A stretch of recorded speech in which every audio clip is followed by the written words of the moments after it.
नमस्कार मित्रांनो, आज आपण बनवणार आहोत गावाकडची झणझणीत आणि खूपच चविष्ट अशी पिठलं भाकरी। ही रेसिपी खूपच सोपी आहे आणि कमी वेळात तयार होते। चला तर सर्वप्रथम एक भांडं घ्यायचं आहे, त्यामध्ये एक वाटी बेसन घ्यायचं आहे, थोडंसं पाणी घ्यायचं आहे।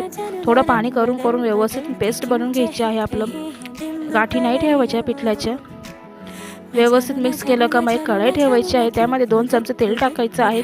मग त्यामध्ये जिरं सोडायचं आहे, मोहरी सोडायची आहे, बारीक ठेचून घेतलेलं लसूण टाकायचं आहे त्यामध्ये। मग बारीक कट करून हिरव्या मिरच्या घ्यायच्या आहेत, त्या पण चांगल्या तळून घ्यायच्या आहेत।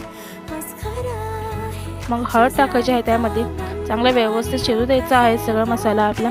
त्यामध्ये आपण ते बेसन मिक्स करून घेतलं आहे ते टाकायचं आहे कढईमध्ये। व्यवस्थित 10 मिनिटं पाणी टाकत व्यवस्थित मिक्स करायचं आहे। आपल्याला जेवढं पाहिजे आहे पातळ तेवढं व्यवस्थित मिक्स करायचं आहे। चवीनुसार मीठ टाकायचं आहे त्यामध्ये। चांगलं व्यवस्थित बारीक गॅसवर व्यवस्थित 10 मिनिटं शिजू द्यायचं आहे आपलं बेसन। चांगलं बेसनाला उकळी येऊ द्यायची आहे आणि सारखं ढवळतच राहायला पाहिजे, नाही तर मग ते घट्ट होतं जास्त। त्यामध्ये गाठी पडतात म्हणून व्यवस्थित ढवळत राहायचं। कोथिंबीर टाकायची आणि मग व्यवस्थित चांगलं शिजलं का मग ते भातासोबत भाकरीसोबत खाऊ शकता।